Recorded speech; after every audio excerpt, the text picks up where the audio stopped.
Welcome to Story Tales. Please like this video and subscribe to Story Tales. I hope you enjoy the story.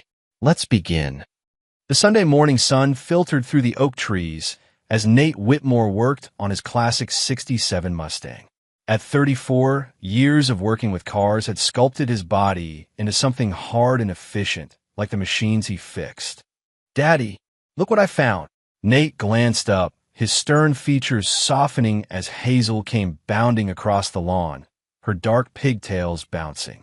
She clutched something in her small hands, face alight with childish wonder. "What V you got there, pumpkin?" He wiped his hands on a rag and crouched to her level. Hazel opened her palms to reveal a blue jay feather. "It's pretty. Can I keep it?" "Sure thing." Nate tucked the feather carefully behind her ear. "Looks good on you." "Nate." "Hazel. Lemonade's ready." Brielle's voice rang from the porch. She stood there in a simple sundress, her honey blonde hair catching the light.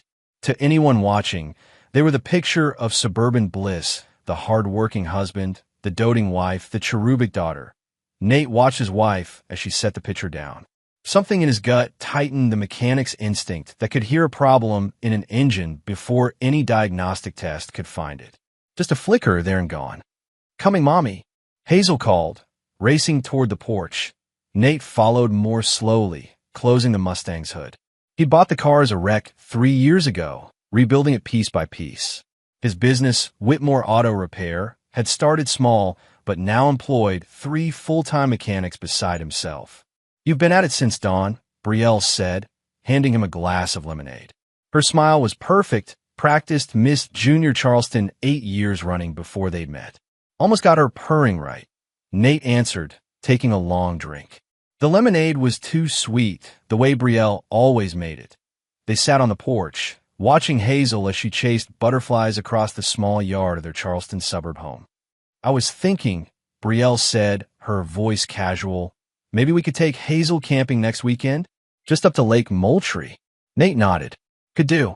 Been a while since we got out of the city. I could pack your favorite sandwiches." She placed her hand on his knee, perfectly manicured nails against his worn jeans. Hazel's been asking to go. The day unwound slowly, comfortably. Nate grilled burgers for dinner, while Brielle prepared a salad, and Hazel set the table, standing on a stool to reach. After dinner, they watched a Disney movie. Hazel nestled between them on the couch, her small body warm against Nate's side. When she finally dozed off, Nate carried her upstairs to bed, tucking her favorite stuffed rabbit beside her. "Sleep tight, pumpkin," he whispered, pressing a kiss to her forehead. He lingered in the doorway, watching the gentle rise and fall of her chest. A protective instinct surged through him, the knowledge that he would do anything to keep her safe. Later, as Brielle showered, Nate checked the locks on the doors and windows, a ritual he'd performed every night since Hazel was born. He couldn't have known that in less than 24 hours, his trust would be shattered beyond repair. Nate woke to screaming that he bolted upright, instantly alert. The digital clock read 2:17 a.m. "Daddy, Mommy, it hurts." Hazel's cries cut through him like a blade. He was out of bed and running down the hall before his feet touched the floor, Brielle a step behind him. Hazel sat in her small bed, face contorted in pain, scratching desperately at her arms and neck. Even in the dim glow of her nightlight, Nate could see the angry red welts spreading across her skin. "Jesus Christ," he breathed, rushing to her side. "Hazel, honey, what happened?" "It itches. It burns," Hazel wailed, her fingernails leaving white streaks across the inflamed skin. "Stop scratching, baby," Brielle said, her voice tight with panic. She grabbed Hazel's hands. "You'll make it worse." Nate leaned closer, examining the rash. It wasn't like anything he'd seen before, not poison ivy or chickenpox. The welts were raised, angry, spreading before his eyes. And then he noticed something else. Hazel's breathing had changed, coming in short, wheezing gasps. "She can't breathe right," he said, the first tendrils of real fear gripping his chest. "Get her shoes. We're going to the hospital. Now." Brielle hesitated. "Maybe we should call first."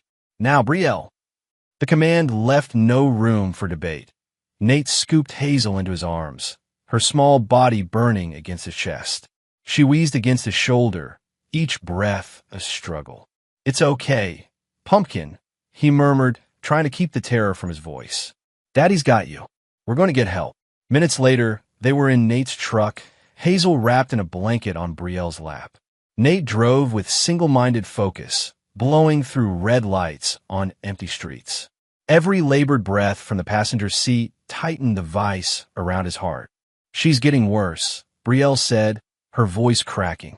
"Nate, her lips are turning blue." Something primal roared inside him. Not his little girl. Not Hazel. County Memorial's emergency entrance loomed ahead. Nate jerked the wheel, the truck's tires squealing as he pulled up directly to the ambulance bay doors. He was out in an instant, yanking open Brielle's door, taking Hazel from her arms. "My daughter can't breathe," he shouted as he burst through the doors, Hazel limp in his arms. "Someone help us." The next few minutes blurred into a chaos of scrubs and stretchers.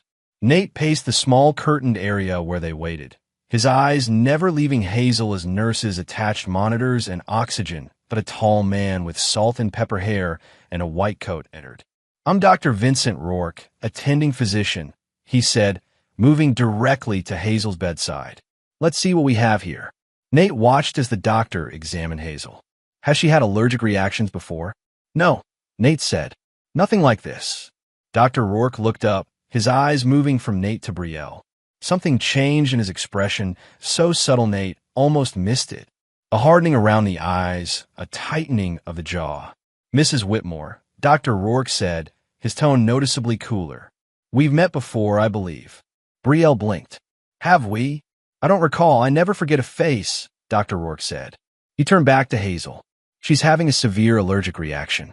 We need to administer epinephrine immediately and run some tests." As the doctor worked, Nate couldn't shake the feeling that something important had just happened. He moved to Hazel's side, taking her small hand in his. Her breathing was already easier with the oxygen, but the rash remained angry and red. "You're going to be okay, Pumpkin," he promised. "Daddy's here." Over Hazel's bed, Nate's eyes met Dr. Rourke's. In that brief moment, something passed between them, a warning, unspoken but clear. Every protective instinct in Nate's body went on high alert. Morning light filtered through the hospital blinds, casting stripes across Hazel's sleeping form. The epinephrine had worked quickly. Her breathing had stabilized, and the angry rash had begun to fade. Nate hadn't left her side all night, dozing in the uncomfortable visitor's chair while Brielle went home to gather clean clothes and Hazel's favorite toy. Doctor Rourke entered with a tablet in hand, checking Hazel's vitals. "How is she?" Nate asked, his voice rough from lack of sleep. "Much better. The antihistamines are doing their job. We'll need to keep her for observation today, possibly overnight." Nate nodded, relief washing through him. "Do you know what caused it?" Dr. Rourke glanced at the door before answering. "We're running tests." "Has your daughter been tested for allergies before?" "No, she's never needed it." "Mr. Whitmore, could you help me get your daughter changed into a hospital gown?" The nurses left one earlier. "Sure." Nate stood, moving to the small cabinet where hospital supplies were stored. He reached for the folded gown. Dr. Rourke stepped too close for casual conversation. With a subtle movement, he pressed a folded piece of paper into Nate's hand. "Check her for unusual bruising while you change her," he said loudly, then added in a whisper, "Read this alone." Nate's heart pounded as he slipped the note into his pocket. Together, they changed Hazel into the hospital gown, Nate carefully checking her arms and legs as instructed. There were no bruises, but he couldn't shake the cold feeling spreading through his gut. "I don't see anything unusual," he reported. "Good." Dr. Rourke made another note. "A nurse will be in shortly to collect blood samples. If you need anything, press the call button." When Brielle arrived, her hair perfectly styled despite the early hour, Hazel brightened. "Mommy, there's my brave girl," Brielle said, setting a pink backpack on the bed. "Look what I brought you, Mr. Flopsy, and your favorite pajamas." Nate watched as Brielle fussed over Hazel. Everything about her seemed normal, concerned, attentive. Yet something in Dr. Rourke's manner had planted a seed of doubt. "I'm going to grab some coffee," he said, standing. "Want anything?" In the hallway, he walked until he found an empty waiting area, then slipped into it, finally pulling the folded note from his pocket. His hands were steady as he opened it, but his pulse hammered in his throat. The handwriting was neat, precise. Your wife is hurting your child. Meet me privately tonight. Nate read the words 3 times, his mind refusing to process them. A mistake. Had to be. Brielle would never hurt Hazel, she adored her. But as he stood there, memories surfaced. Hazel's unexplained bruises last month that Brielle had attributed to a fall at the playground. The time she'd been sick after a day alone with Brielle, vomiting violently with no apparent cause. Brielle's increasing secretiveness, the late-night phone calls. His mechanic's instinct, the ability to sense when something wasn't right, screamed at him now. He'd ignored the warning signs, the small discrepancies.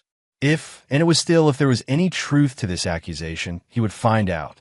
And God help Brielle if she had laid a finger on their daughter.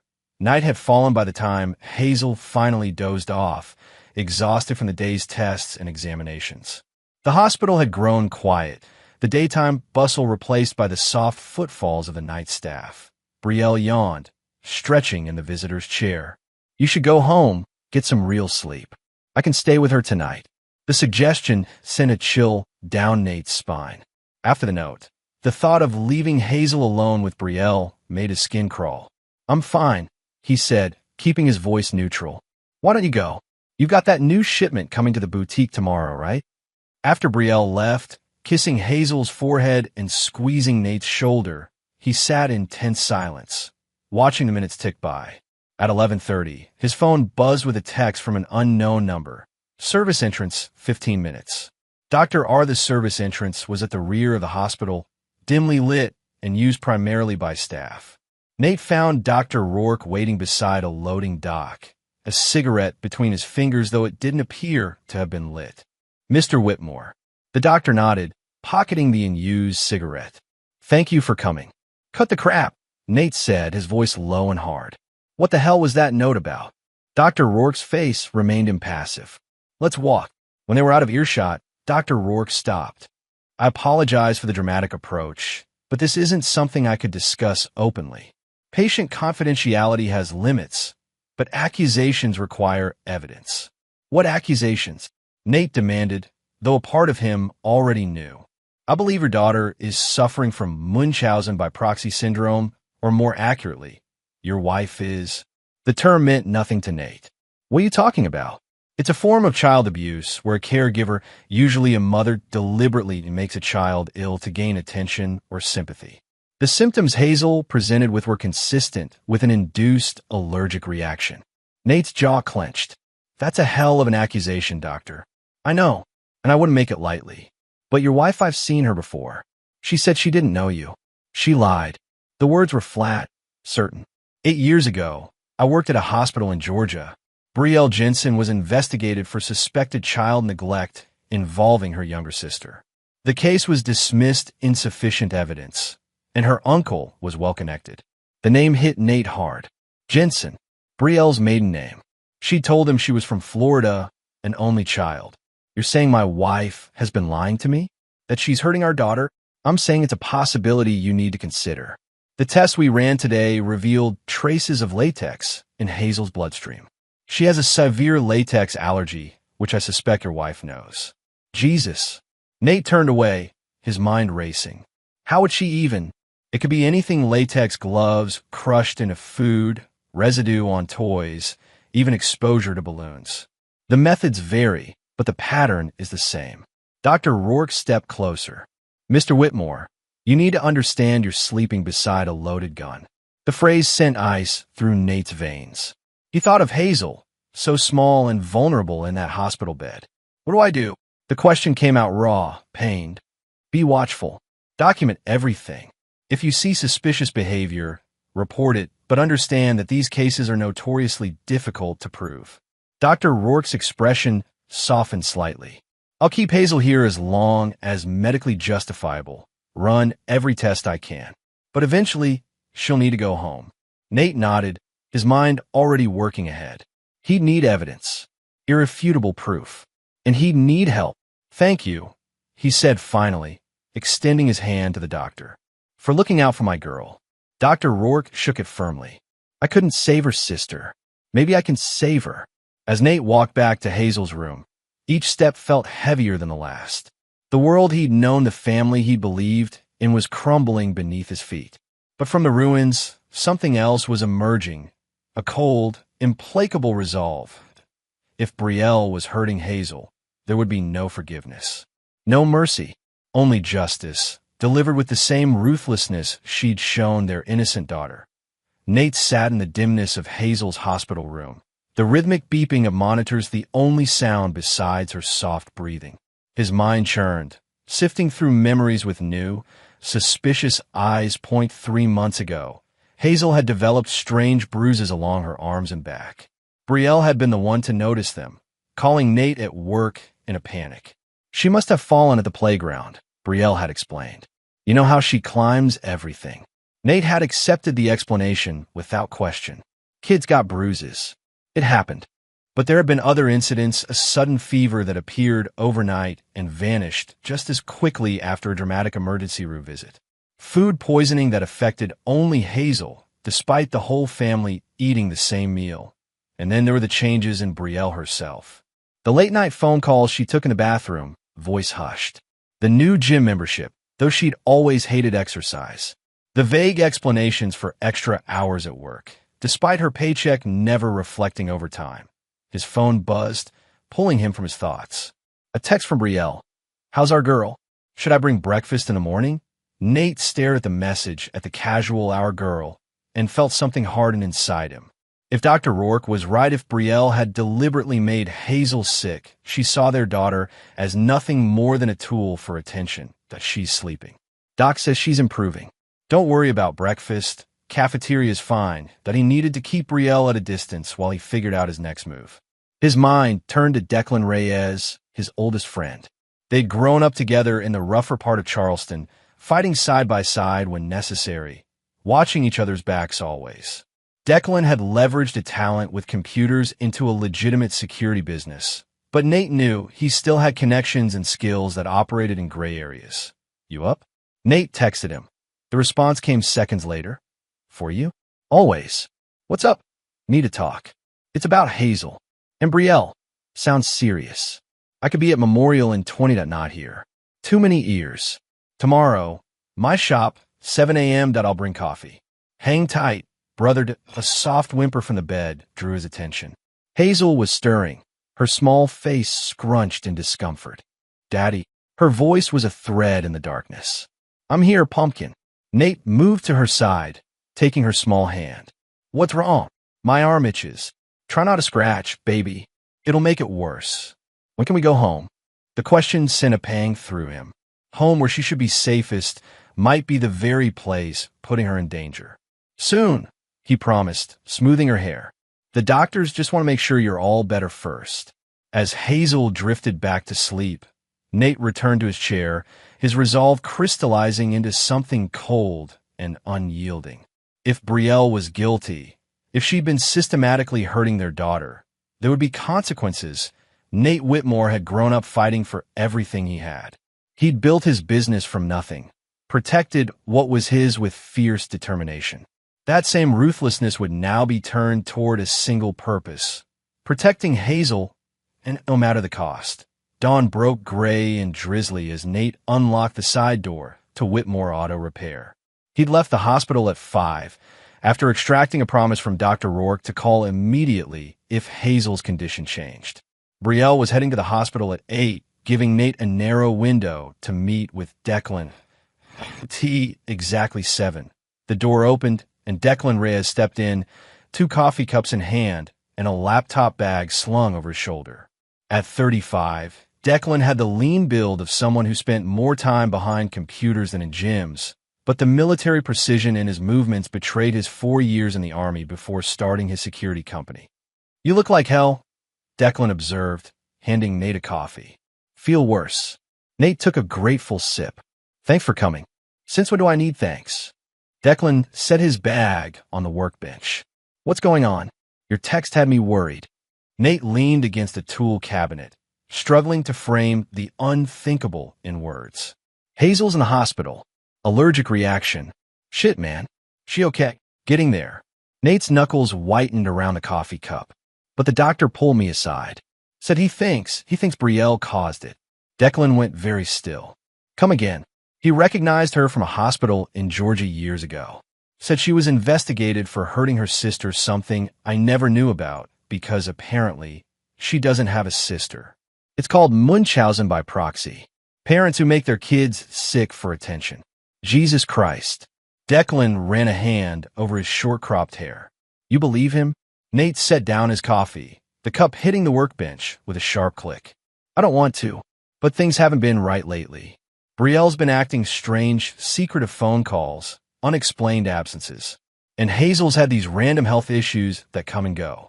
Declan's eyes, sharp and assessing, studied Nate's face. What do you need from me? Surveillance, Nate said without hesitation. I need to know what she's doing when I'm not around. I need proof either that she's innocent or that she's hurting our daughter. You want me to spy on your wife? I want you to help me protect my daughter. Can you do it or not? Declan's expression settled into something grim and determined. For Hazel? Anything. But you need to understand what you're asking. If I find something, if it turns out Brielle is doing this, there's no going back. I know. Nate's jaw tightened. If she's hurting Hazel, I don't want to weigh back. All right. Declan opened his laptop. Here's what I can do. Hidden cameras in the main areas of your house, living room, kitchen, Hazel's room. Nothing in the bathrooms or your bedroom. I can also set up monitoring on Brielle's phone if you can get me access for about 10 minutes. She leaves it charging by her bedside every night. Password's Hazel's birthday 0417. Simple enough. When can I install the equipment? Tomorrow. I'll make sure Brielle's out of the house. Nate checked his watch. I need to get back to the hospital before she arrives. I can't leave Hazel alone with her. You think she'd try something at the hospital? Nate's expression darkened. I'm not taking chances. Not with my daughter's life. Declan stood, placing a hand on Nate's shoulder. We'll figure this out. If Brielle's innocent, great. But if not, he didn't finish the thought. If not, Nate said quietly, she'll regret the day she ever touched a hair on Hazel's head. One more thing, Declan added as they headed for the door. You should talk to Sheriff Vance. If this goes south, you'll want law enforcement on your side from the beginning. Vance? Why him specifically? He had some run-ins with the Jensen family years back. Might be useful to know what he knows. Another piece of Brielle's hidden past. How many more were there? I'll reach out, Nate agreed. Thanks, December. Don't thank me yet. Declan's expression was solemn. This is just the beginning. As Nate drove back to the hospital, rain beating against the windshield, he felt as though he were heading into a storm, one that had been brewing for years without his knowledge. But storms could be weathered if you were prepared. And Nate intended to be very prepared indeed. 2 days later, Hazel was released from the hospital with a prescription for antihistamines and strict instructions to avoid latex. Dr. Rourke had pulled Nate aside one last time, his voice low and urgent. Keep a close eye on her. Document anything suspicious. And keep my number on speed dial. Nate had nodded, the weight of vigilance settling heavily on his shoulders. I will. Now, watching Brielle move around their kitchen preparing dinner while Hazel colored at the table, Nate fought to maintain a neutral expression. Declan had installed cameras the previous day, tiny, nearly invisible devices tucked into smoke detectors, light fixtures, and even Hazel's favorite teddy bear. His phone buzzed with a text from Declan. Initial setup complete. Monitoring active. Call when you could talk. I need to check on a customer's car, Nate said, standing. Won't be long. Outside in his own truck, Nate called Declan. Everything's live, Declan said without preamble. Cameras are recording to secure cloud storage that only you and I can access. I've also got a tracker on Brielle's phone and cloned her text messages. And? Nate pressed, needing to know but dreading the answer. Too early to say anything definitive. But she's been texting someone named Asher a lot. Nothing overtly suspicious, just frequent check-ins, some flirty stuff. Nate's grip tightened on the phone. Asher, who? Working on it. Based on context, probably a gym trainer. Lots of references to workouts, protein shakes. The gym membership that had seemed so out of character. Another piece fitting into a disturbing puzzle. I need you to run a background check on Brielle's family, Nate said. Particularly her uncle, the one Dr. Rourke mentioned who helped her dodge the investigation in Georgia. Already on it. And I've scheduled a meeting with Sheriff Vance for tomorrow morning. He was interested when I mentioned the Jensen name. Good. Nate stared at his darkened house, at the warm light spilling from the kitchen window. Keep digging. I'll check in tomorrow. That night, after Hazel was asleep, Nate sat in the living room with his laptop, ostensibly catching up on work emails. In reality, he was watching the live feed from the camera in Hazel's room, monitoring his daughter's peaceful sleep while Brielle showered, but movement caught his eye. Brielle entering Hazel's room in her bathrobe, hair wrapped in a towel. Nate tensed, watching intently as she adjusted Hazel's covers, smoothed her hair back from her forehead, and pressed a kiss to her cheek before leaving. A normal, motherly action that left Nate confused and frustrated. If she was capable of hurting Hazel, how could she also show such genuine affection? Unless it wasn't genuine. Unless everything was an act. Sheriff Colton Vance's office smelled of coffee and gun oil, the walls decorated with commendations and family photos. At 48, Vance had the weathered look of a man who'd seen the worst humanity had to offer, but hadn't lost his fundamental decency in the process.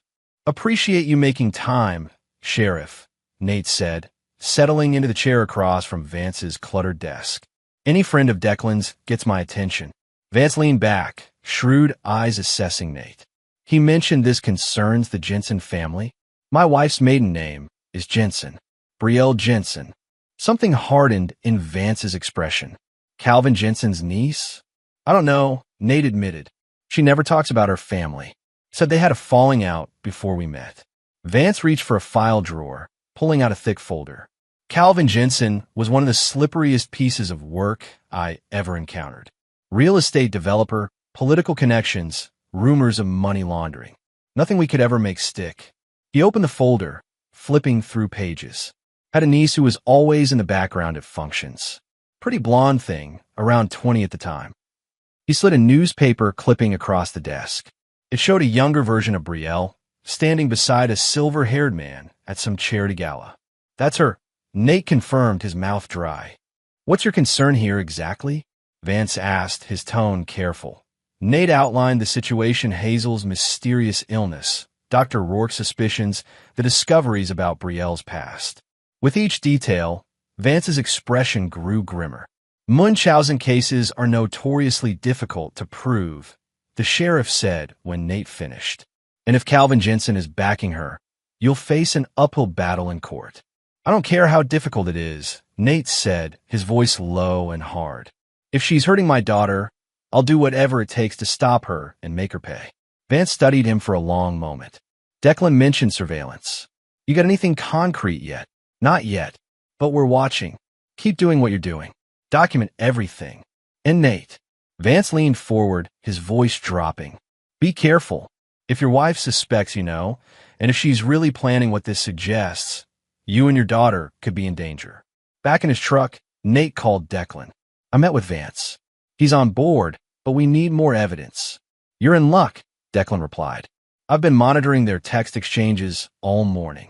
Brielle's planning something she's calling a camping trip next weekend. Just her and Hazel. Nate's blood ran cold. What about me? She's going to tell you she booked it as a mother-daughter thing. Special time together. Like hell, Nate growled. This could be our chance, Declan said carefully. If she's planning something, this might be when she does it. We could set up surveillance, catch her in the act. The thought of using Hazel as bait made Nate physically ill.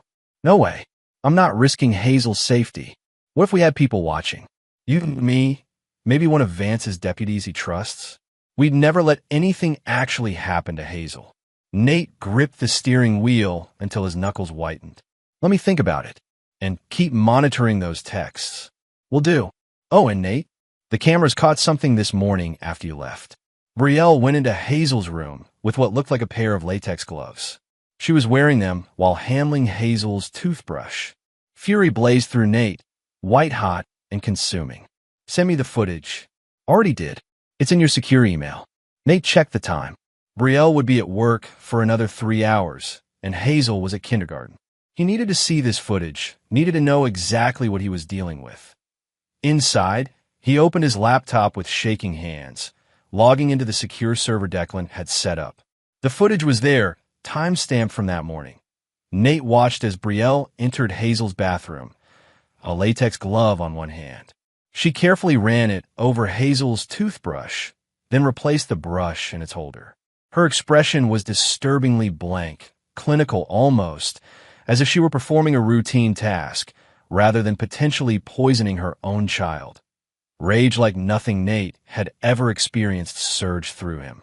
He slammed the laptop closed, breathing hard through clenched teeth. Every protective instinct screamed at him to confront her, to demand answers, to make her pay immediately for what she'd done. But Vance's warning echoed in his mind. Don't confront her. Not yet. These situations can escalate quickly. His phone rang, the screen showing Hazel's school. Nate's heart lurched as he answered. Mr. Whitmore? This is Mrs. Davis from Oak Ridge Elementary. Hazel's developed a rash on her face and hands. She says her toothbrush tasted funny this morning. Given her medical history, we thought it best to call you directly. I'll be right there, Nate said, already grabbing his keys. Don't let anyone else pick her up, especially not her mother. 20 minutes later, Nate held Hazel in the back room of his auto shop, her small face blotchy with an angry rash, but her breathing, thank God, still normal. He'd given her the antihistamine Dr. Rourke had prescribed, and the medicine was working. The toothbrush tasted yucky, Hazel said, leaning against his chest. Like balloons. Latex, just as he'd seen in the footage. I know, pumpkin. Nate smoothed her hair, forcing his voice to remain calm despite the rage boiling inside him. You won't have to use that toothbrush again. I promise. His phone buzzed with a text from Declan. Got new messages. She's talking to Langley about getting the girl out of the way and cashing in. Explicitly mentions the insurance policy. Nate froze. Insurance policy? What insurance policy? He texted back one-handed, the other arm still cradling Hazel. What insurance policy? Declan's response came quickly. Life insurance. $2 million on Hazel. Taken out 3 months ago. Brielle is sole beneficiary. Cold fury washed over Nate, so intense he had to grip his chair to steady himself. Life insurance on a healthy 5-year-old. The implications were too horrific to contemplate. That there's more, Declan added. Asher equals Asher Langley. Trainer at Flex Gym. Has record for prescription fraud and assault. Been seeing Brielle for at least 6 months based on text, an affair. While that would have been painful enough on its own, it paled in comparison to the life insurance revelation. This wasn't just about hurting Hazel for attention. This was potentially something far more sinister. Keep monitoring, Nate replied. I'm taking Hazel to the hospital, then the station. Have Vance ready. Doctor. Rourke's face darkened as he examined Hazel's rash in a private examination room at County Memorial. Definitely another latex exposure, he confirmed, his voice tight with controlled anger. You said her toothbrush? Nate nodded, keeping his voice low so Hazel, who was distracted by a coloring book, wouldn't hear. I have video of Brielle contaminating it this morning. Dr. Rourke's eyebrows rose. You have actual evidence? Cameras, Nate said simply. After what you told me, I had Declan install them. That's proactive. It's my daughter's life. Nate replied, no apology in his tone. Can you document this incident officially? We're going to Sheriff Vance after this. I've already started the paperwork. Dr. Rourke's expression softened as he looked at Hazel. She's lucky to have you, Mr. Whitmore. Many of these cases go undetected until it's too late. The word sent a chill through Nate. Too late. He couldn't allow himself to think about what might have happened if Dr. Rourke hadn't recognized Brielle, if the doctor hadn't warned him. What happens now? Nate asked. Medically, I mean. I'll keep her for observation for a few hours. Make sure the reaction doesn't worsen. The antihistamine you gave her was the right call. Dr. Rourke made notes in Hazel's chart. Has your wife tried to contact you? Multiple times. I told her Hazel was having a daddy-daughter day and turned my phone off. The lie had come easily, but Nate knew it wouldn't hold for long. Good. Keep it that way for now. Dr. Rourke glanced at his watch. I'll have the nurse bring Hazel a snack, and I'll complete the medical documentation. You should call Sheriff Vance. Let him know where we stand. Nate stepped into the hallway, keeping the door open so he could see Hazel while he made the call. Vance, the sheriff answered on the second ring. It's Nate Whitmore. We've got a situation with Hazel. She had another reaction latex again. I'm at County Memorial with Dr. Rourke. Damn. Vance's voice sharpened. You think Brielle's responsible? I know she is. Got on video Declan surveillance, caught her contaminating Hazel's toothbrush with latex gloves this morning. Declan also intercepted texts between Brielle and her boyfriend talking about getting the girl out of the way and the insurance money. A long silence followed. That's enough for me to bring her in for questioning, Vance said finally. But Nate, you need to be prepared this is going to get ugly fast. I don't care. I just want Hazel safe. Understood. I'll send Deputy Mills to the hospital to take your statement and get the documentation from Dr. Rourke. Meanwhile, I'll locate Brielle. She should be at Southside Boutique. That's where she works. Nate wasn't sure what to believe anymore about Brielle's life. Sit tight with Hazel. Don't leave the hospital until my deputy arrives. Vance's tone was firm. And Nate, don't do anything stupid. Let the law handle this. Nate ended the call, his jaw tight. The law. The same law that had failed to catch Brielle years ago when she'd hurt her sister. But he'd play by the rules for now. Hazel's safety came first. Deputy Anna Mills was young, but professional. Her notebook open as Nate detailed the morning's events and the evidence they'd gathered. They sat in a small conference room adjacent to Hazel's hospital room, where a nurse was helping her with a puzzle. Sheriff Vance has officers looking for your wife now, Mills told him. Based on the evidence you've provided, we have enough for an arrest on charges of child endangerment, at minimum. What about attempted murder? Nate asked, his voice hard. She deliberately exposed Hazel to something she knew could kill her. Mills's expression remained carefully neutral.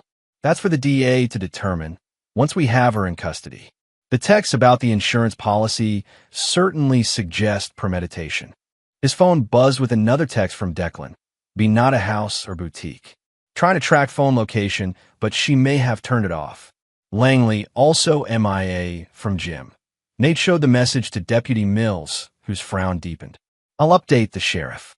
If they're both in the wind, that complicates things. She'll come here, Nate said with certainty. She'll want to know if Hazel's had another reaction. Mills nodded. I'll request additional security for this floor and station an officer outside Hazel's room. As Mills stepped out to make the call, Dr. Rourke entered, his expression grave. How's she holding up? He asked, nodding toward Hazel's room. Better. The rash is fading. Nate ran a hand over his face, exhaustion beginning to set in. What happens if they can't find Brielle? Legally, I mean. An arrest warrant will be issued. But in terms of Hazel's custody and protection, Dr. Rourke sat across from him. You should contact a family law attorney immediately. File for emergency sole custody based on the evidence and the ongoing investigation. The conversation was interrupted by a commotion in the hallway.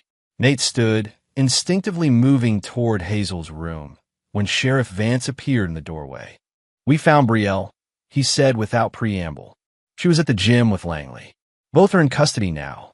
Relief coursed through Nate, quickly followed by a darker satisfaction. Did she say anything? Denied everything, of course. Said she had no idea how latex got on the toothbrush. Claimed the texts were being misinterpreted. Vance's expression suggested what he thought of those denials. Langley started trying to distance himself the moment we mentioned potential charges. He'll flip on her to save his own skin. What now? Nate asked. Now we build the case. The DA's reviewing the evidence, but with the video, medical documentation, and those texts, we have a solid foundation. Vance's eyes turned to Hazel's room. How's she doing? Better. They'll probably release her soon. Nate lowered his voice. I'm taking her to Declan's guest house. Safer than our place. Vance nodded approvingly. Smart move. I'll assign a patrol to check the area regularly, just as a precaution. Brielle will be held without bail, given the flight risk and danger to a minor, but it doesn't hurt to be careful. After Vance left, Nate returned to Hazel's side, watching as she meticulously arranged puzzle pieces. She looked up as he entered, her smile immediate and trusting. "Where's Mommy?" she asked innocently. "Is she coming to see me too?" The question cut through Nate like a blade. How did you explain to a 5-year-old that her mother had deliberately made her sick? "Mommy's busy right now," he said carefully. "But guess what? You and I are going to have a special sleepover at Uncle Declan's house tonight. His place has a pool." As Hazel chattered about swimming and which books to bring, Nate's mind turned to practical matters. He needed to hire a lawyer, file for emergency custody, sort out what to tell Hazel's school. And beneath it all ran a current of cold fury, not just at what Brielle had done, but at how easily she'd maintained the facade of loving mother while plotting to kill their daughter. No judge would grant her custody. No jury would acquit her. But would that be enough? A prison sentence, however long, didn't feel like justice for what she'd done to Hazel, for the betrayal of the most sacred trust that in that moment. Watching Hazel's innocent happiness at the prospect of a sleepover, Nate decided legal justice would be only the beginning. He would dismantle Brielle's life piece by piece. Her reputation, her freedom, her future, all of it forfeit from the moment she'd first deliberately harmed their daughter. Deputy Mills escorted them to Nate's truck, then followed as they drove to the Whitmore home to collect Hazel's things. The house felt different now, tainted by knowledge of what had happened within its walls. Nate moved efficiently, packing Hazel's clothes, toys, and essentials while Mills kept Hazel entertained in the living room, in the master bedroom. Nate hesitated before opening Brielle's bedside drawer.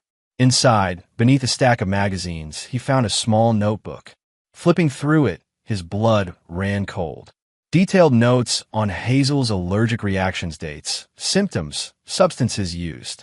A clinical record of abuse disguised as a concerned mother's observations that he slipped the notebook into his pocket. More evidence that they prepared to leave. Hazel asked to bring a photo of the three of them, Nate, Brielle, and herself taken at the beach last summer. The request twisted in Nate's chest. "How about this one instead?" he suggested, finding a picture of just Hazel and himself from her birthday. "But where's Mommy in that one?" Hazel's lower lip trembled slightly. "Tell you what," Nate said, crouching to her level. "Let's take both. We can decide which one to put up later." At Declan's guest house, a modern one-bedroom cottage behind his main residence, Nate settled Hazel, and while Declan pulled him aside to update him. "Brielle's lawyered up already," Declan reported. "Her Uncle Calvin got her some hotshot defense attorney from Charleston." "Doesn't matter," Nate said flatly. "We have evidence. Solid evidence." "I know. Just be prepared for a fight." Declan glanced toward the door where Hazel was arranging her stuffed animals on the guest bed. "What are you going to tell her?"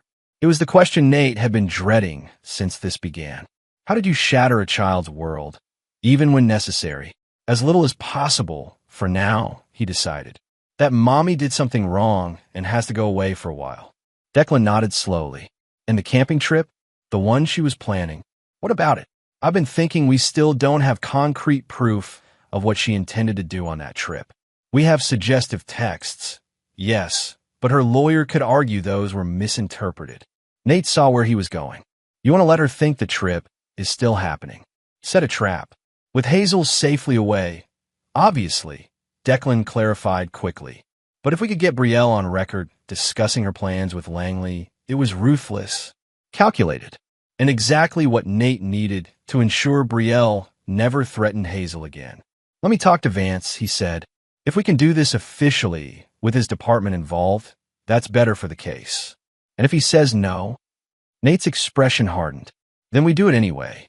In the guest bedroom, Hazel called for him, wanting help arranging her new sleeping area.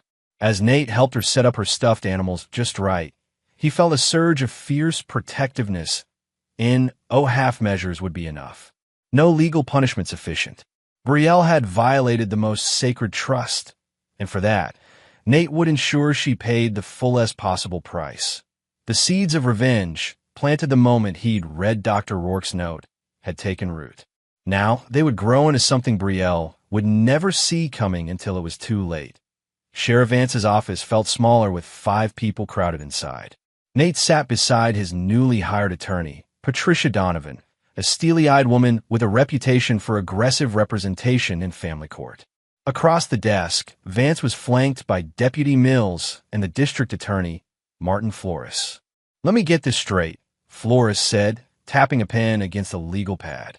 "You want us to release Brielle Whitmore on bail, knowing she's a flight risk and a danger to a minor, so you can catch her in a more serious crime?" "She's already planning it," Nate insisted. "The camping trip, the texts between her and Langley make it clear that's when she intended to kill my daughter." "Those texts are suggestive, but not explicit," Flores countered. "Defense could argue alternative interpretations. What we have now, the latex exposures, the medical evidence, the video, that's enough for serious charges. But not enough to guarantee she'll never get near Hazel again," Nate argued. "The most you can prove right now is child endangerment and possibly attempted murder.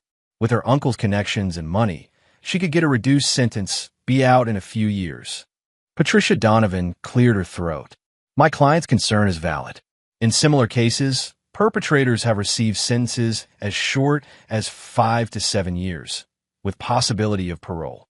If Ms. Whitmore maintains her parental rights, she could petition for visitation or even partial custody upon release." The thought made Nate physically ill. "I won't risk that. Not ever." Vance leaned forward, fingers steepled. "What exactly are you proposing, Nate?" "Let her think the camping trip is still on. Have an undercover officer pose as the bail bondsman her uncle would hire. Release her with an ankle monitor, one that appears functional but that we control." "And Langley?" Mills asked. "Keep him in custody, but let her call him. Monitor the calls. She'll reveal more if she thinks she's getting away with it. If she thinks she can still carry out their plan." Flores shook his head. "Too many legal gray areas. Defense would cry entrapment." "Not if we don't suggest anything," Donovan countered. "If she initiates all discussions of her plans, if the actions and ideas are entirely hers, it's not entrapment." Vance sat back, considering. "I can't officially sanction this. Too many risks, too many ways it could backfire legally. However, if Brielle's uncle posts bail, which he likely will, we can't legally prevent her release as long as the judge approves it. What happens after that? Well, we can certainly maintain surveillance on a suspect in an ongoing investigation." Flores shot Vance a sharp look. "You're walking a very fine line, Sheriff." "I'm protecting a child," Vance replied evenly, "by whatever legal means necessary." 2 days later, Nate watched from Declan's security room as Brielle returned to their house, escorted by a man in an expensive suit, her Uncle Calvin, presumably. She wore an ankle monitor, her bail conditions stipulating no contact with Hazel and restricted movement. Declan had enhanced the existing surveillance system in the Whitmore home, ensuring every room except the bathrooms was now monitored. Sheriff Vance had officially distanced himself from the operation, but had assigned Deputy Mills to maintain case documentation, which gave them a direct line to law enforcement. "She's checking her phone," Declan noted, pointing to one of the monitors. First thing she did after her uncle left. Nate watched as Brielle scrolled through messages, her face expressionless. Then she made a call, putting it on speaker as she moved around the kitchen. "Ash, it's me," she said, her voice eerily normal. "I'm out at home. They've got this stupid monitor on me, but Calvin's lawyer says it's just procedure." "Bree, what the hell?" Langley's voice came through clearly, the jail call being recorded. "The cops are saying you tried to poison your kid. That I was helping you." "Don't be stupid," Brielle hissed. "They're recording these calls. Just shut up and listen. Calvin's working on getting you out next. The case is weak, just circumstantial stuff. They're trying to scare us. They've got texts, Bree. Our texts. About the money, about the camping trip, which prove nothing," Brielle said smoothly. "We can say it was about anything. Vacation plans after a divorce. Whatever. The point is, we stick to the story. I didn't do anything to Hazel. The latex was accidental exposure. The texts were misinterpreted. And the video they mentioned? Of you with the gloves." A flicker of uncertainty crossed Brielle's face. "What video?" Nate felt a grim satisfaction. She didn't know about the cameras. Didn't know how thoroughly she'd been observed. "They said they have video of you putting latex on the kid's toothbrush," Langley pressed. "That true?" Brielle's expression hardened. "They're bluffing. There weren't any cameras in our house. But it doesn't matter. They can't prove intent. Jesus, Bree. This is insane. I didn't sign up for. For what? She snapped. For $2 million? For a fresh start? That's exactly what you signed up for. And nothing's changed. Nothing. She lowered her voice. The camping reservation still stands. 2 weeks from now. Enough time for this to die down. For Nate to let his guard down. Nate's hands clenched into fists as he listened to his wife calmly discussing plans to murder their daughter. Beside him, Deputy Mills made notes, her face carefully professional despite the horror of what they were witnessing. I don't know, Langley said hesitantly. This feels too risky now. It's only risky if you lose your nerve, Brielle said coldly. Get out on bail, lay low, and be ready. Nate's predictable. He'll want to play nice for Hazel's sake. Shared custody, civil handoffs. All I need is 1 weekend with her. One opportunity. 9 days after her release, Brielle received a call that changed everything. Nate and the team watched as she answered her phone in the living room. Hello. Yes, this is she. Her expression shifted from annoyed to attentive. Dr. Matthews? Yes, of course I remember the appointment. Dr. Matthews was fictitious, a role played by a female officer working with Deputy Mills, calling from a number spoofed to appear as coming from Charleston General Hospital. Yes, I'd like to confirm Hazel's registration, Brielle said smoothly. The camping trip is still planned for next weekend. I understand you have the previous test results. Yes, that's right. The latex allergy. Nate felt his chest tighten as Brielle casually discussed Hazel's medical history with a stranger, discussing it specifically in the context of the upcoming camping trip. And you'll have an EpiPen available? Good. Brielle smiled slightly. Yes, her father is aware of the arrangements. It's all been worked out in our temporary agreement. Another lie, another piece of evidence. After hanging up, Brielle immediately made another call, not to Langley this time, but to a number they hadn't seen before. She switched to speakerphone as she paced the living room. It's me, she said when someone answered. Everything's set for next weekend. The medical side is arranged. What about the boyfriend? A male voice, older, with the faint traces of a Georgia accent. He's still in custody? Yes, but it doesn't matter. I can handle this myself. Brielle, the voice warned, this has already gone sideways once. Your uncle's influence only stretches so far. If you're caught, I won't be, she snapped. The first attempt was too subtle, too easily attributed to accident. This will be definitive but still appear accidental. A tragic camping mishap. Hazel wanders off, falls into the water. By the time help arrives, she left the sentence unfinished, but her meaning was crystal clear. And Nate, the man asked, what about him? He suspects you. That's why you're in this mess. Brielle's laugh was cold and dismissive. Nate's a simpleton. Always has been. He believes what he wants to believe. Right now, he believes I'm a monster because someone told him so. If I play the heartbroken, wrongfully accused mother, eventually he'll doubt himself. He's predictable that way. The casual contempt in her voice made Nate's blood boil. 5 years of marriage, and she'd seen him as nothing but a means to an end, a provider, a caretaker for the child she now wanted dead. Just be careful, the man cautioned. And remember, if this fails, Calvin won't step in again. You'll be on your own. It won't fail, Brielle said with chilling confidence.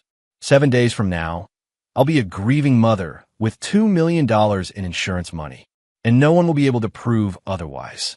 When the call ended, Deputy Mills stood abruptly. I'm calling the DA. That's the evidence we needed. Explicit statement of intent to commit murder, acknowledgement of the previous attempt, discussion of the method. As Mills stepped out to contact the district attorney, Declan moved closer to Nate. I know that look, he said quietly. What are you planning? Nothing illegal, Nate assured him, though the qualification spoke volumes. But Brielle doesn't just deserve prison. She deserves to lose everything: her freedom, her reputation, her family support. Everything. Information, Nate said. About her uncle Calvin, about their family's business dealings, about the case in Georgia that was buried. I want it all exposed, not just what Brielle did to Hazel, but the whole corrupt system that protected her before and would have protected her again. I'll find it, Declan promised. "Whatever dirt exists, I'll dig it up." Despite the mountains of evidence and the new arrest warrant ready to be served, Sheriff Vance proposed a final Operation 1 that would leave no possible doubt about Brielle's intentions. The plan was simple but effective. Let Brielle believe the camping trip was proceeding as scheduled. Not with the real Hazel. Of course, a child officer from a neighboring county would be positioned at a distance, similar enough in appearance to create the illusion. Brielle would be under constant surveillance. Her actions and words recorded from the moment she left the house until the moment she was arrested. The morning of the supposed camping trip dawned clear and warm. Nate watched from the surveillance room as Brielle packed her SUV with camping gear, her movements unhurried and methodical. She'd spoken to her uncle twice that morning, assuring him everything was proceeding according to plan. "She's taking her time," Declan observed, "making sure everything looks normal." "Check the cooler again," Nate instructed, pointing to one of the monitors. "She put something in the bottom earlier." Declan rewound the footage, zooming in on Brielle's hands as she placed what looked like a small medical kit beneath the food and drinks in the cooler. "Can we enhance that?" Deputy Mills asked, leaning closer. "Working on it." Declan adjusted the settings, clearing the image enough to reveal the contents of the kit as Brielle had briefly opened it. Syringes, vials, latex gloves. "Christ," Mills breathed. "She's planning to inject her with something? Possibly epinephrine," Nate said grimly. "Too much of it can cause heart failure. And given Hazel's medical history, it would look like an allergic reaction gone wrong." At precisely 10 a.m., Brielle's phone rang. It was the call they'd arranged, an officer posing as Nate, informing her that he was dropping Hazel off at the arranged meeting point, a public park near the campground. "Great, we're all set then," Brielle said, her voice warm and pleasant. "I've got everything packed. Hazel's going to love this special time together." As Brielle pulled out of the driveway, Deputy Mills confirmed the tracking device on her vehicle was active. "All units in position. We'll maintain visual contact throughout." At the park where the handoff was supposed to occur, Brielle parked and waited, checking her makeup in the rearview mirror. An unmarked police car pulled up nearby, and an officer carrying a small backpack got out with a little girl, the child officer, wearing a pink jacket similar to one Hazel owned and with her hair styled in pigtails. Brielle drove to the campground with her phantom passenger, maintaining a one-sided conversation as if Hazel were actually in the back seat. "We're going to have so much fun, sweetie," she said cheerfully, her words captured by the directional microphones in the surveillance vehicles. "I brought your favorite snacks and Mr. Flopsy Jr. Do you want to go hiking first or set up the tent?" At the campground, Brielle chose a site near the lake, relatively isolated from the few other weekend campers. The surveillance team maintained visual contact from concealed positions while Declan operated a drone that provided an aerial view of the entire area. For the next hour, Brielle went through the motions of a camping trip with a child setting up a small folding table, arranging snacks, even reading aloud from a children's book at one point, as though to an audience. To any casual observer, she was simply a mother enjoying quality time with her daughter, who might be inside the tent or exploring nearby. Then came the moment they'd been waiting for. Brielle glanced around, checking for witnesses, before retrieving the cooler from her SUV. She placed it on the picnic table and removed the medical kit hidden beneath the food. "All units stand by," Mills said in her radio. "Suspect is retrieving the medical materials." They watched as Brielle prepared a syringe, filling it from one of the vials. Her movements were practiced, confident this was not her first time handling such equipment. "That's not epinephrine," Nate said suddenly, recognizing the distinctive color of the liquid. "That's potassium chloride. It stops the heart almost instantly. They use it in lethal injections." Mills swore under her breath. "Where the hell would she get that?" "Her uncle," Nate said grimly. "He must have connections in medical supply." Brielle set the loaded syringe on a napkin and then did something unexpected. She took out her phone and set it up to record video. She positioned it carefully, angled toward the lake shoreline visible just beyond their campsite. "What's she doing?" Declan asked, adjusting the drone to get a better view. "Creating her alibi," Nate realized. "She's going to record herself calling for Hazel, searching for her." Make it look like Hazel wandered off toward the water while she was distracted. Brielle pressed record on her phone, then picked up the syringe and walked toward the shore, calling out in a normal voice. Hazel, sweetie, where are you? It's time for lunch. She continued the performance, her calls becoming gradually more concerned as she made a show of looking around the campsite. Then, with theatrical precision, she gasped and pointed toward the lake. Hazel, get away from the water, she shouted, loud enough for her phone to capture clearly. She began running toward the shore, syringe concealed in her palm. Move in now, Mills ordered into her radio. All units converge. Suspect is actively attempting to stage a homicide scene.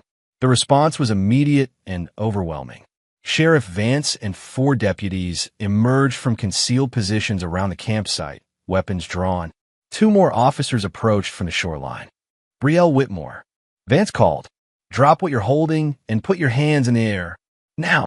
Brielle froze, the syringe still clutched in her hand, her expression shifting from fake concern to genuine shock. She glanced wildly around, looking for Hazel, finally comprehending that she'd been set up. "Where is she?" Brielle demanded, not dropping the syringe. "Where's my daughter?" "Safe from you," Vance replied steadily. "Drop the syringe, Brielle. It's over." For a moment, something dangerous flashed in Brielle's eyes, a cornered animal desperation. Then, in a smooth motion that no one anticipated, she jammed the syringe into her own thigh. "Officer down," Mills shouted into her radio. "Suspect has self-injected with potassium chloride. Get medical here now." The next few minutes were chaos as deputies rushed Brielle, knocking away the syringe before she could fully depress the plunger. Paramedics, staged nearby for the operation, sprinted to the scene with crash kits and a defibrillator. Nate watched in numb shock as they worked on Brielle, her body convulsing from the partial dose of the lethal chemical. He felt nothing, not satisfaction, not pity, not even anger anymore. Just a hollow emptiness where his feelings for this woman had once lived. "She's stabilizing," Mills reported after an agonizing wait. "They're transporting her to County Memorial under guard. Sheriff Vance is accompanying them." The preliminary hearing was set for 2 weeks after Brielle's arrest. Despite her apparent suicide attempt, medical evaluations had determined she was fit to stand trial, a small victory in what promised to be a lengthy legal battle. Nate sat in District Attorney Flores's office, reviewing the evidence one final time before it would be presented in court. The stack of folders on the desk represented months of Brielle's deception, carefully documented and organized. Medical records showing Hazel's emergent latex allergy, surveillance footage of Brielle deliberately exposing her to the allergen, text messages discussing the insurance policy and plans for the camping trip. "It's overwhelming," Flores admitted, gesturing to the evidence. "In 20 years, I've never seen a Munchausen by proxy case with this level of documentation. The surveillance operation at the campground alone would be enough for conviction." "But," Nate prompted, hearing the hesitation in the DA's voice. "But her uncle has hired Elliot Weber as lead defense counsel. Weber's known for turning straightforward cases into media circuses, finding technicalities, painting defendants as victims themselves." "Brielle is no victim," Nate said flatly. "I agree, but Weber will try to portray her as suffering from mental illness, possibly resulting from childhood trauma." Flores slid a file across the desk. "Your friend Declan found this records from Brielle's adolescence.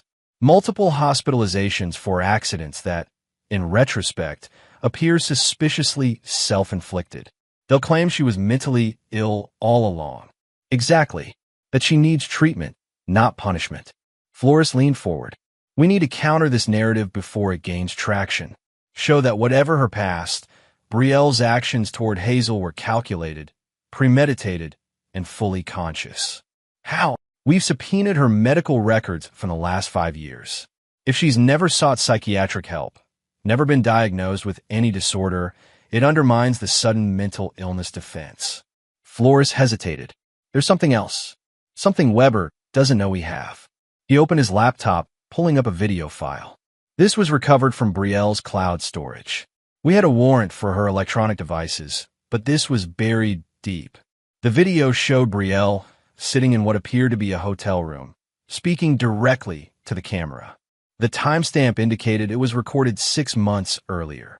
"If you're watching this," she began, her voice steady and clear, "something's gone wrong with the plan. This is my insurance policy proof that I'm of sound mind and acting with full awareness of my choices." Nate felt his blood run cold as Brielle continued. "Hazel Whitmore is not Nate's biological daughter. She's Asher Langley's child, conceived before I met Nate. He doesn't know he's always believed she's his. I've maintained that lie for 5 years, watching him dote on another man's child." The revelation hit Nate like a physical blow. He gripped the edge of the desk, struggling to process what he was hearing. "The plan is simple," Brielle continued on screen. "The insurance policy pays double for accidental death. 2 million becomes 4. Enough for Asher and me to disappear, start over somewhere new. No one gets hurt except Nate, who deserves it for being so pathetically blind all these years." Flores paused the video, studying Nate's reaction. "I'm sorry you had to learn this way. We only discovered it yesterday during the final evidence review." Nate's mind raced. Hazel, not his daughter? The child he'd raised from birth. The center of his world, a product of Brielle's affair with Langley? "It doesn't change anything," he said finally, his voice rough. "Hazel is my daughter in every way that matters. And this," he gestured to the frozen image of Brielle on the screen, "this proves she was fully aware of what she was doing. No mental illness defense can stand against her own words." "Exactly," Flores agreed. "But there's more." She goes on to detail the entire plan, how she'd been inducing Hazel's allergic reactions as test runs, documenting the dosages needed, planning the camping trip as the perfect opportunity for an accidental drowning. It's all there, in her own words, with no coercion or pressure. Flores resumed the video, and Brielle's cold voice filled the room once more. "I've been careful introducing latex, gradually building up a medical history of allergic reactions. The camping trip is the perfect scenario. Remote location, water nearby, a history of allergic episodes that could explain delayed medical response. Nate will be devastated, of course." Her lips curve in a smile devoid of warmth. "But he'll move on eventually. Men like him always do. There's one more thing you should know," Flores said, opening another file. "We ran the paternity test ourselves, using DNA samples from you, Hazel, and Langley." He slid a document across the desk. "Brielle was lying about that too. Hazel is your biological daughter, Nate. 100%. The test results she planned to leave were falsified." Nate picked up the report, the scientific confirmation of what he'd never doubted in his heart. Relief washed through him, followed quickly by a renewed fury at Brielle's calculated cruelty. She'd planned to take his daughter from him twice over. First through death, then through a lie that would have poisoned his grief. "Weber doesn't know about any of this," Flores continued. "The video or the real paternity results. We're holding it for the preliminary hearing, maximum impact, when she's sitting right there in the courtroom." "Good," Nate said, his voice hard. "I want to see her face when it plays." The county courthouse buzzed with activity as Nate entered through a side door, guided by Patricia Donovan to avoid the cluster of reporters gathered at the main entrance. The preliminary hearing for State versus Whitmore had attracted media attention beyond what anyone had anticipated. Local stations, national networks, even crime bloggers had descended on Charleston for what was being called one of the most disturbing cases of Munchausen by proxy in recent history. At precisely 9 a.m., a side door opened, and Brielle was led in by 2 deputies. She wore a beige prison jumpsuit, her blonde hair pulled back in a simple ponytail, her face carefully composed in an expression of dignified suffering. Only when she spotted Nate did her mask slip momentarily, a flash of something cold and hateful crossing her features before she regained control. Beside her walked Elliot Weber, immaculate in an expensive suit, his silver hair perfectly styled, exuding the confident authority that had made him one of the most sought-after defense attorneys in the Southeast. The bailiff called the court to order as Judge Eleanor Hargrove entered, a stern-faced woman in her 60s known for running an efficient courtroom. "Preliminary hearing in the case of State versus Brielle Jensen Whitmore," she announced. Charges include attempted murder in the first degree, child endangerment, insurance fraud, and conspiracy to commit murder. She looked over her glasses at the attorneys. Mr. Flores, you may begin. For the next 2 hours, Flores methodically presented the state's evidence. Dr. Rourke's testimony about Hazel's allergic reactions and his prior knowledge of breathtaking from Georgia, medical documentation showing latex in Hazel's bloodstream, surveillance footage of breathtaking contaminating Hazel's toothbrush, and text messages between breathtaking and Langley discussing the insurance policy and camping trip. Throughout, breathtaking maintained her composure, occasionally whispering to Weber or making notes on a legal pad. To those who didn't know better, she appeared the picture of wrongful accusation, a concerned mother subjected to a terrible misunderstanding. That changed when Flores reached the final piece of evidence. Your Honor, the state would like to present Exhibit 17, a video recording recovered from the defendant's cloud storage pursuant to a valid search warrant. Weber rose immediately. Objection, Your Honor. As we argued in our motion, this video constitutes private communication protected under. Objection overruled, Mr. Weber. Judge Hargrove interrupted. We've already addressed this in chambers. The warrant specifically covered electronic communications, including cloud storage. The video is admissible. Flores nodded to a technician, and the courtroom lights dimmed slightly as a screen descended at the front of the room.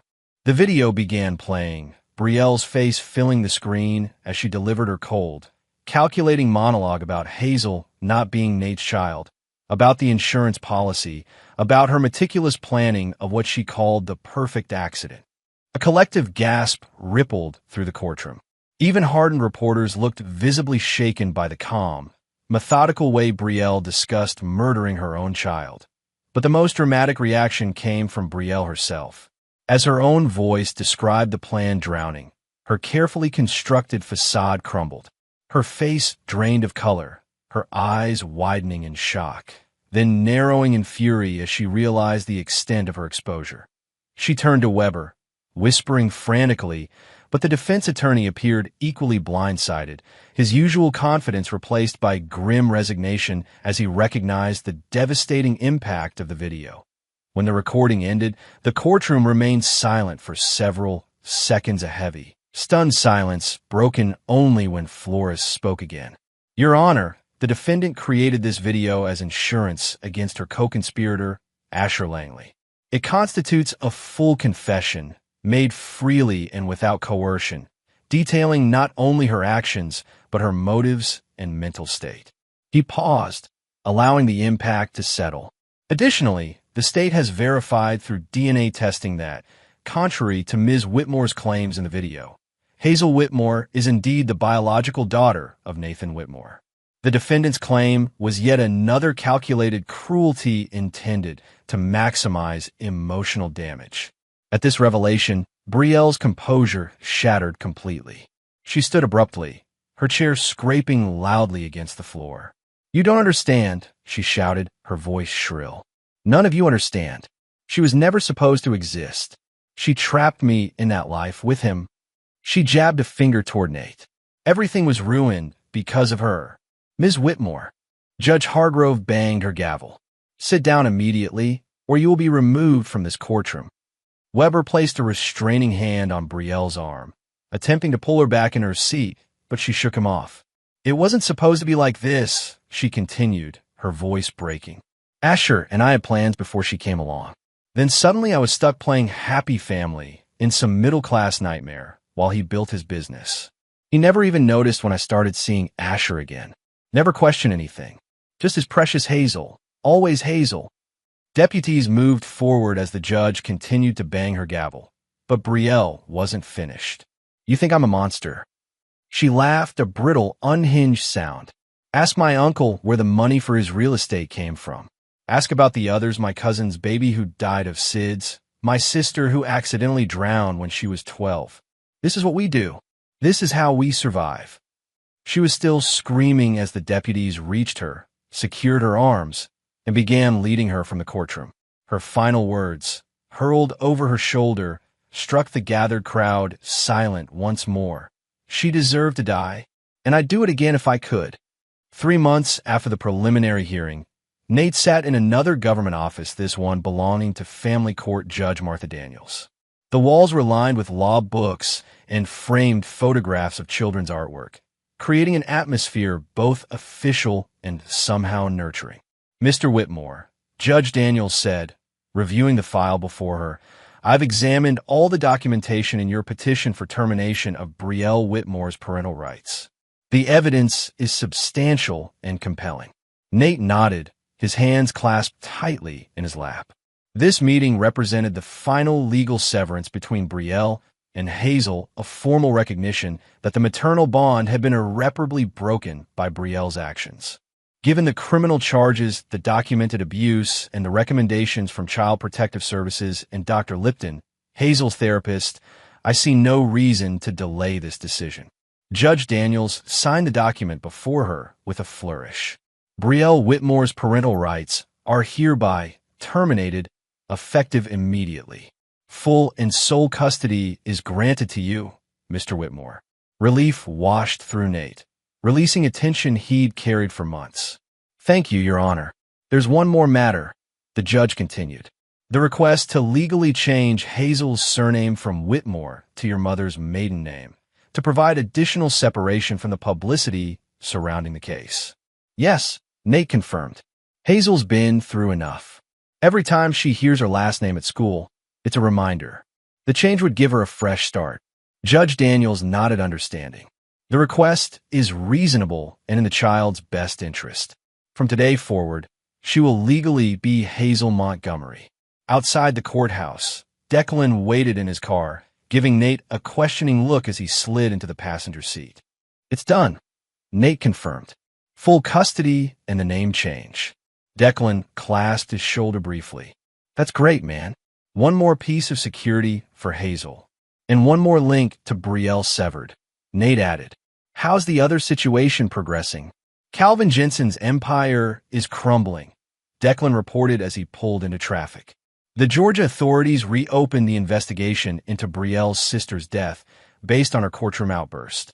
That led them to dig into 3 other suspicious deaths in the extended family. The FBI's involved now, looking at money laundering through Jensen's real estate developments. Good. Nate felt a grim satisfaction at the news. The exposure of the Jensen family's crimes had become a separate crusade, one he pursued with single-minded determination alongside the primary goal of protecting Hazel. "There's something else," Declan said, his tone suggesting important news. Weber approached Flores about a plea deal. Breathtaking's offering to provide testimony against her uncle in exchange for a reduced sentence. Nate's jaw tightened. Flores better not take it. He won't. Not with the video confession and the evidence from the campground. He told Weber that Breathtaking can cooperate with the investigations into her family, but she'll still face the full charges for what she did to Hazel. "There's one more thing you should know," Declan continued. "Dr. Rourke called me this morning. His wife, Gwen, apparently knew Breathtaking years ago, before she moved to Charleston. I remember.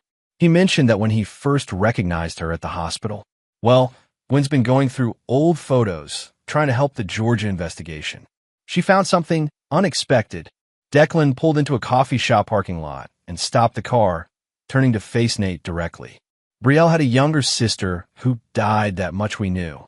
But according to Gwen, there was another sister, a middle child who survived." Nate frowned, confused. Breathtaking never mentioned another sister. That's because the girl was removed from the Jensen home after allegations of abuse right around the time the youngest sister drowned. She was placed in foster care, eventually adopted by a family in another state. Name changed, records sealed to protect her. Why is this relevant now? Nate asked, though something cold was forming in his gut. Declan hesitated. Because Gwen thinks, she thinks the sister might be in Charleston.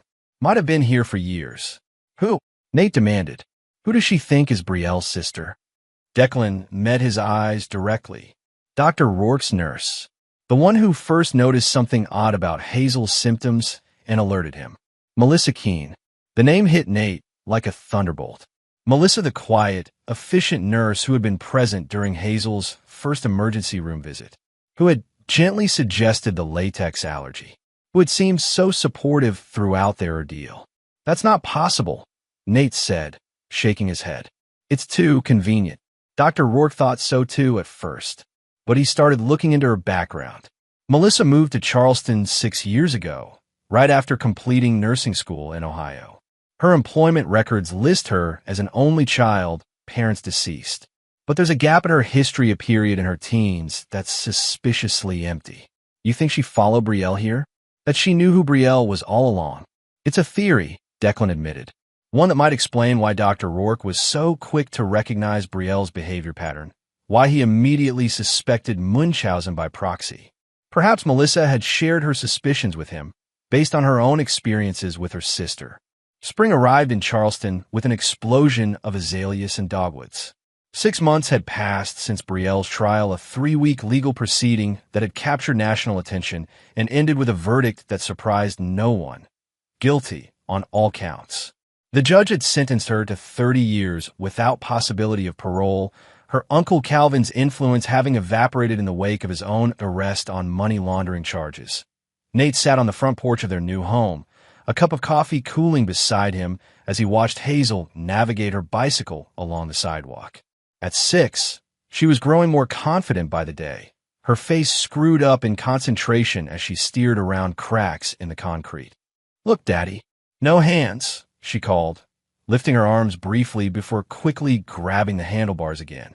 "Careful, Pumpkin," he called back, smiling despite the momentary flutter of protective concern. Their new neighborhood was quiet, friendly but not intrusive, close enough to Hazel's new school that she could someday walk there on her own. The house itself was nothing special. 3 bedrooms, a small yard, a kitchen that needed updating, but it was theirs, unburdened by the memories that had tainted their previous home. The sound of a car approaching drew Nate's attention. A familiar SUV pulled into the driveway, Declan's vehicle, with Gwen Rourke in the passenger seat and Melissa in the back. They'd been meeting regularly as a small support group of sorts, bound together by their shared experience and their commitment to Hazel's well-being. "Uncle Deck," Hazel called, abandoning her bike on the lawn as she raced to meet them. "Hey, Squirt," Declan said, swinging her up for a quick hug. "Ready for the big picnic?" "Yes. I packed my kite and everything." Today marked a milestone, the first gathering of their expanded family at Hampton Park, a celebration of spring and new beginnings. Dr. Rourke would join them later, along with Sheriff Vance and his wife, and even Patricia Donovan, who had stayed in touch long after the legal proceedings concluded. In the months since their first meeting, Melissa had become a regular presence in Hazel's life, introduced initially as a nurse friend, then gradually as a more complex figure, someone connected to her mother's family, but in a way that represented strength rather than darkness. They were taking it slowly, building trust, allowing Hazel to process the connections at her own pace. They piled into 2 cars and headed toward Hampton Park. Along the drive, Hazel chattered about school, about the science project she was working on, about the friend's birthday party she'd attended the previous weekend. Normal 6-year-old concerns, untainted by the shadows of the past. The therapy had helped tremendously. Dr. Lipton, a child psychologist specializing in trauma, had guided Hazel through the confusion and hurt with gentle expertise. They'd established early on that Hazel would know age-appropriate truths, that her mother had done something very wrong and wouldn't be part of their lives anymore, that she had tried to make Hazel sick, but that none of it was Hazel's fault. More complex explanations would come later, when she was ready. For now, it was enough that she felt safe, loved, and free to be a child without the burden of adult betrayals. They could tee the park. They claimed a shady spot beneath a sprawling oak tree, spreading blankets on the new spring grass. Sheriff Vance and his wife arrived soon after, carrying folding chairs and a cooler of drinks. As the adults set up the picnic, Hazel convinced Declan to help her with the kite, the 2 of them moving to an open area of the park where the spring breeze might catch the colorful fabric. Nate watched them go, a lump forming in his throat at the simple joy of the moment. "She's thriving," Melissa said softly, coming to stand beside him. "You've done an amazing job, Nate." "We've done it," he corrected her. "All of us. This strange, wonderful family we've cobbled together." Melissa smiled, watching as Hazel's kite caught the wind, rising into the blue Charleston sky. The Jensens built their family on secrets and lies. But this, she gestured to the gathering around them. This is built on truth, on choice, on deciding who we want to be rather than being trapped by who we were. Nate nodded, understanding the depth behind her words. They'd both been shaped by Brielle's betrayal, but neither had been broken by it. And neither would Hazel be. As the afternoon progressed, clouds gathered on the horizon, promising a spring shower. They packed up unhurriedly, dividing leftovers and folding blankets with the ease of a group accustomed to working together. Back at home, after the others had departed with promises to gather again soon, Nate helped Hazel hang her damp kite in the garage to dry. The rain had caught them just as they reached the house, a brief downpour that had left them laughing and breathless as they dashed inside. "Did you have fun today?" he asked, helping her out of her rain jacket. "Uh-huh." Hazel nodded vigorously. "Uncle Deck says next time we could bring a Frisbee too. And Miss Melissa's going to teach me how to make those cookies myself." "Sounds like a plan," Nate agreed. "Go change into dry clothes, and we can watch a movie before dinner." As Hazel headed to her room, Nate moved to the kitchen window, watching raindrops pattern the glass while the sun, breaking through the departing clouds, transformed each drop into a prism of light. Brielle was gone from their lives, serving her sentence in a federal facility hundreds of miles away, her uncle's empire dismantled, her family's history of harm exposed and stopped. The legal battle had ended with justice, but the emotional journey continued a path of healing that wouldn't be completed in a day or a month or even year. Yet here they were, finding joy again, building something new from the ruins of betrayal, creating a family defined not by blood or obligation, but by choice and commitment and love. Hazel's voice called from the living room, asking for help selecting a movie. Nate turned from the window, leaving the rain and its memories behind. The future waited imperfect, uncertain, but full of possibility. And they would face it together, father and daughter, surrounded by the family they had chosen and that had chosen them in return. Outside, the storm passed, leaving the world washed clean, ready for whatever came next.